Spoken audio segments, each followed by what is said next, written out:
you know it'll be false? Well, this is either a true story based on the truth, or a story that is true based on a story.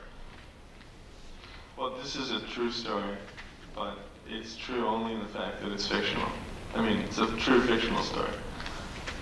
I don't know if this story's been told already. This is like a mystery story. Once upon a time, this is a mystery story. Once upon a time, this is a mystery story. This is a short story with a scar attached. This is an extremely bloody story. I'm just going to combine these two stories, which may not be related, but who cares? Well, the story that I'm going to tell you is my daughter's favorite story. Who's very young. It's the first story. She's 5 years old. And Oh, wait a minute. This is a much better story. It's a much better story. Once upon a time.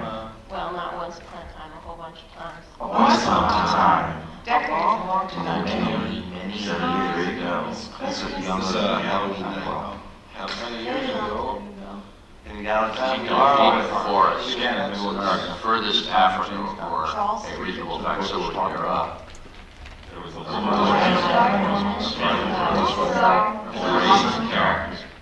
I first I don't know, people got into a fight. Once upon a time, there were two sisters, as we've had many stories about sisters and brothers in this tape. Two sisters who lived in France. And one of the sisters had a friend who lived in the States who was coming over to France to visit for the first time. This girl came to France, who had never been to France before. To France before. Terribly sorry.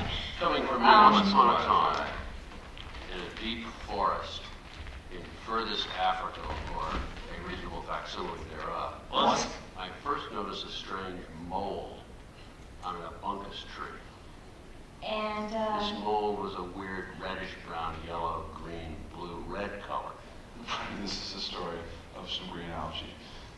I had never seen it before, even though I was an extraordinary international mold scientist sent especially to Africa to study molds and other forms of life.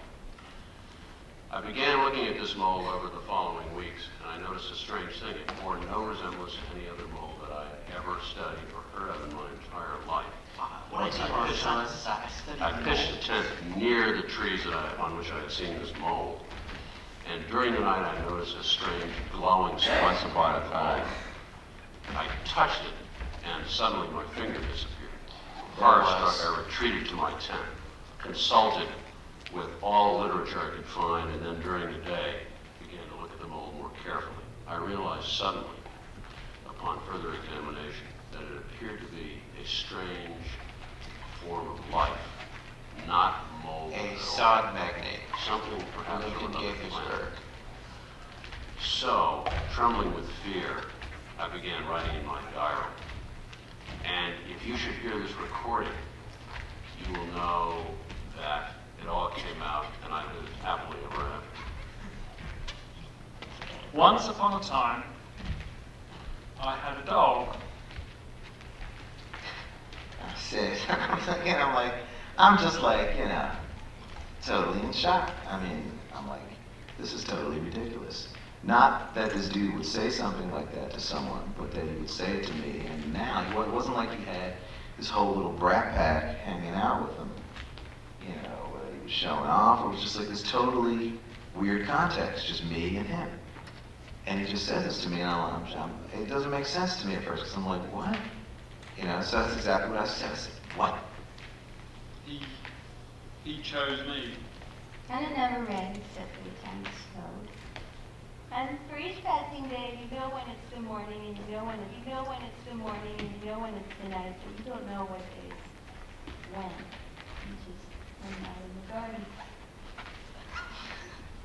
But somehow this information was conveyed, and for once he'd say, no, the dog's riding in the bus, and the dog's about to go away, crashing, and we'd ride through all this rubble, and finally we get to this little village, and then it would be half an hour to go get that dog. Once upon a time, there was a girl named Luna. This is about me too. She said, hey, it's fun, because they were offering to go on a whale watch, only $12. So she called her friend Susie to go on a whale watch, only $12. So she called her friend Susie to go on a whale watch, only $12. So she called her friend Susie. She said, Susie,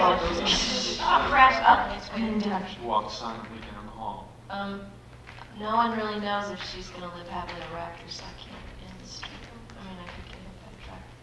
I hope they all live happily ever after, because I really have no idea. I mean, this brings up an interesting question. We're supposed to end our story and then live happily ever after. Lived happily ever after, that sort of implies you know what's going to happen in the future. And I'm not really clear that any of us can safely predict. In fact, that we are going to live happily ever after. In fact, is there anybody here who thinks they are going to live happily ever after?